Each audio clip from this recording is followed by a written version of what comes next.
guys, and welcome to yet another video of the Fast with today the all new Cupra Born. So in this video we will tell you more about this car. It's going to be a complete review about the interior, the exterior, all the specifications, and of course we're going to take it for a drive.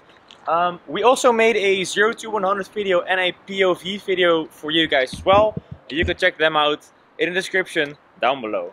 So here I have the key of the Cupra Born, and as you can see, if I unlock it like this, we have very nice indicators right there. So these are all LED lights, and if we check out the front of the car, we can see that it is all copper accents because this is the Cupra Born copper edition. So it's actually quite a nice package. So we have the new Cupra logo here as well. And yeah, this also looks very cool. So it's actually based on the same platform as the Volkswagen ID3, and we also made a comparison video about that as well here in the link. But let's move on to the wheels, because we have actually quite special wheels. So these are 20-inch alloys with, of course, the blade design. And this blade design is there to improve aerodynamics. So these wheels actually have way less air drag, and which gives you more range.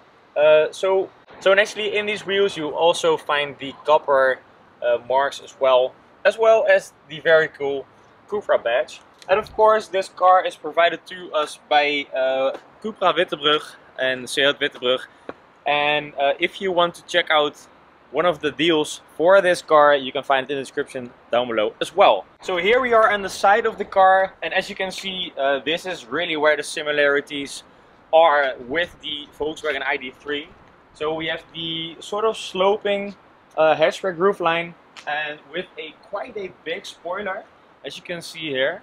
So the spoiler of this car in comparison to the Volkswagen is, well, this one has some creases in it, which accentuates the sporty design, and of course the back of the car is a lot different. So this actually also totally the same. So we have a Type 2 connector with CCS, fast charging, and of course AC charging as well. And here we have some Cupra thingies.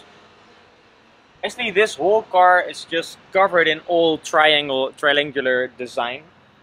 Which I think is pretty cool. But let's move on to the rear of the car, because here we have a very nice tail light which moves all across the back of the car.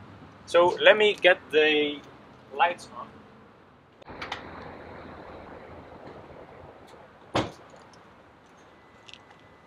So as you can see, we have an illuminated bar all across the side or the rear profile of the car, and I think it looks very cool.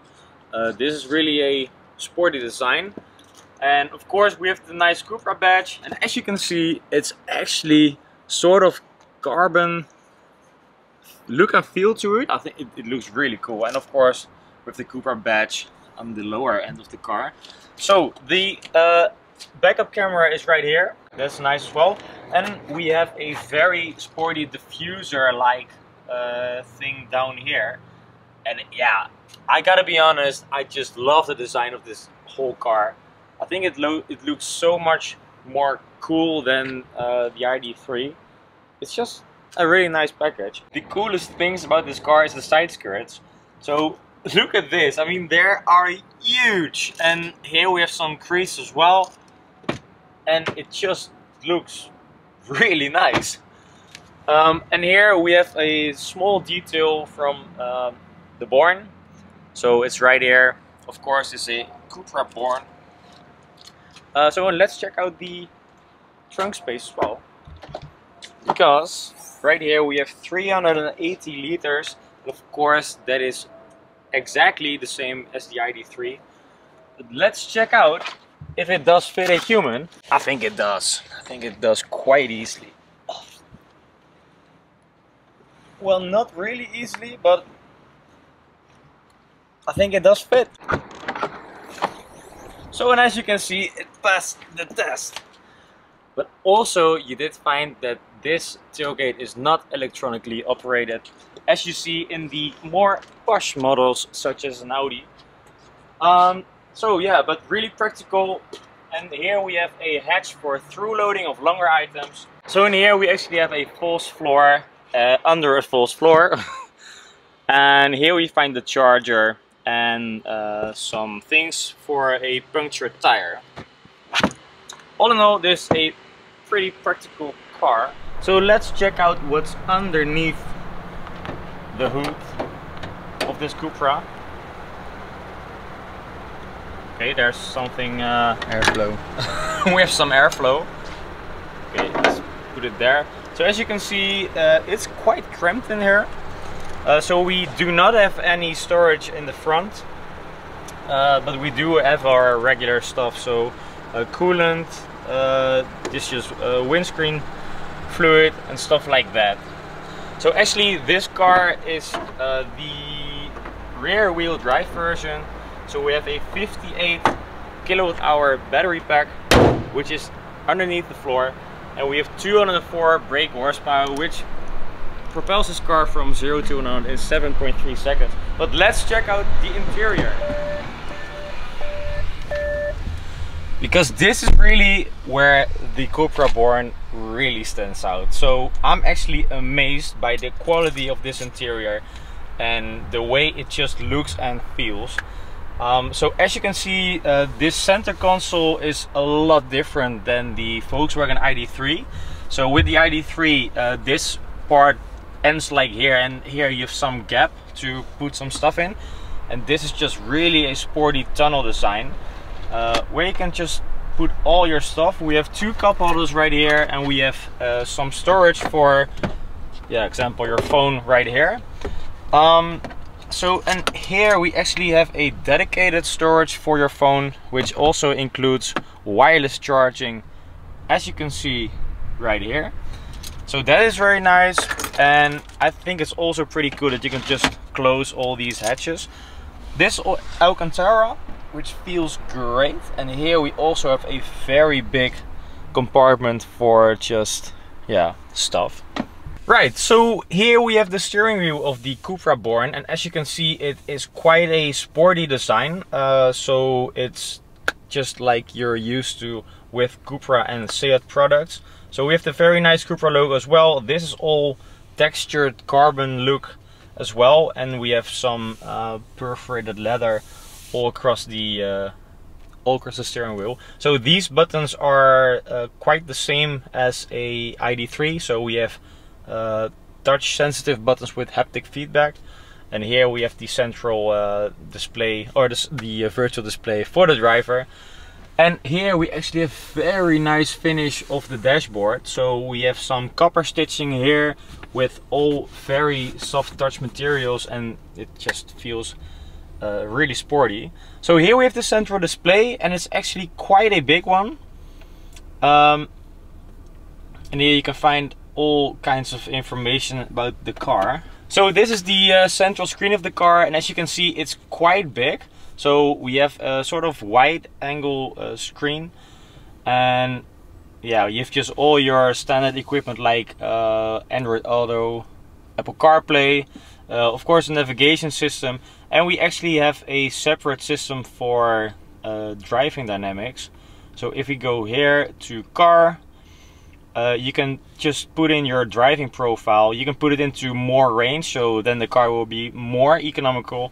You can put it into comfort for the most comfort drive, and we can put it into performance, and then you unleash the full 204 brake horsepower, which we will show you in a minute.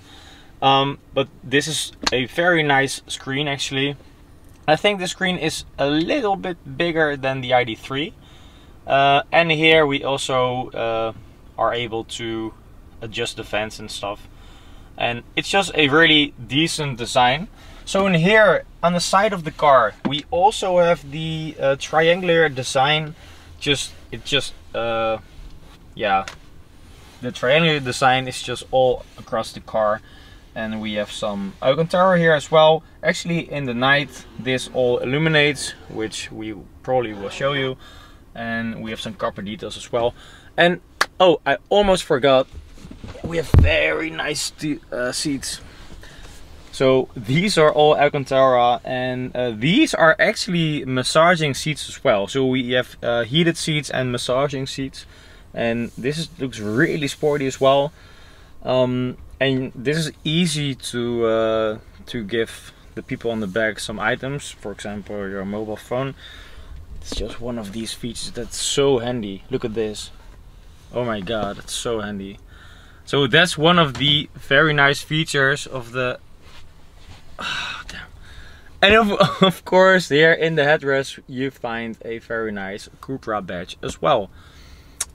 And of course we have the amazing panoramic sunroof, which we can also close with the automated curtains, which you almost only find on really expensive cars, but it's all in this Cupra.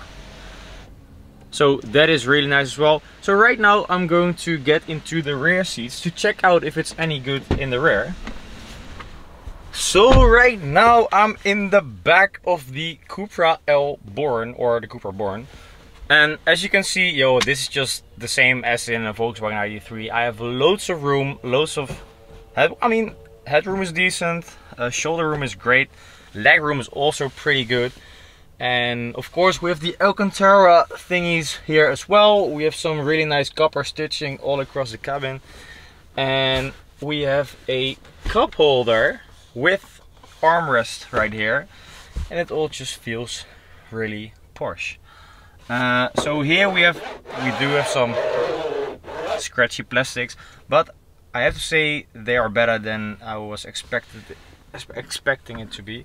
And here we also find the rectangular design on the side of the car, and of course we have two USB Type-C charging ports for charging your mobile devices. Okay, so right now it's time to get this car onto the road.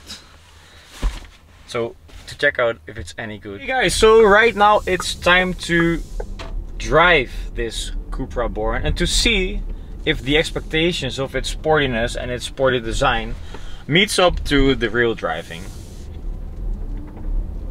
Right now the car is in the comfort settings, so let's just put it into...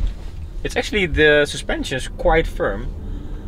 Let's put it into performance to unleash the full 204 brake horsepower.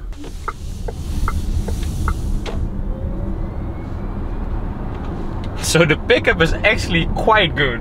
So this car does weigh quite a lot. I think it's about 1500, 1600 kilos, maybe even more, but if that's correct, we'll put it into the description down below. So with the 204 brake horsepower, we have one electric motor in the rear of the car, producing 204 brake horsepower, and I think about 350 Newton meters of torque.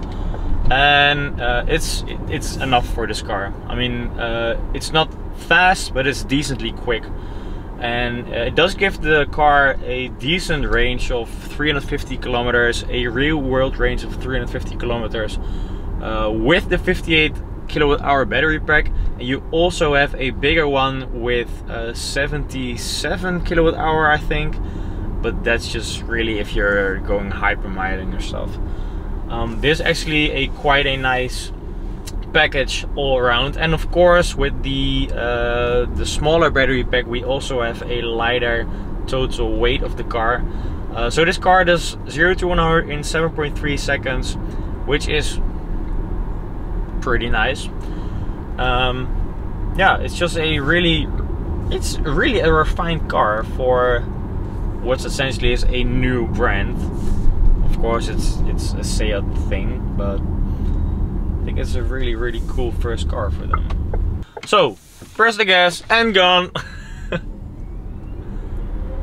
And the pickup is actually great on this thing, and that's 100. So the pickup is actually really good. It's better than I'm used to in a lot of electric cars, which they feel slow at the beginning and then suddenly they just accelerate pretty evenly. But this one gives you the kick in the back, and I think that's really nice. It does match up to the sporty design, I think. In terms of the handling, of course, we have the pretty heavy battery pack, but it's stored underneath the floor, so we have a low center of gravity, which gives this car yeah, pretty good performance. So I actually think this is a really nice car. So guys, that was the review of the Cupra Born, and as you can see, I'm actually really excited about this thing. I think this is a really nice package, and Cupra just put a very nice car. So at the beginning of the review, I was wondering if the design and the image of Cupra really meets the driving dynamics of the Cupra brand, and I think they actually did quite well. The car has pretty decent performance, and it's just a very cool car to live in. So guys, that's it for now. If you want a cool car, an electric car, a compact car with a very nice design and actually a really good price tag, because I didn't mention that yet, but this car has a price tag of 45,000 euros, but it's full spec. So we have all the nice options that we just discussed, and that is only 3,000 euros more than a Volkswagen ID3, which does not have all the specs that I just mentioned. And I think that's really great value. Actually, this car has a massaging seat. That's so cool for the price. So if you're in for the market for a compact electric car, then please check out the link in the description, and then I'll thank you for watching this video to the end. Thanks for watching, and I'm gonna see you guys in the next one. Ciao.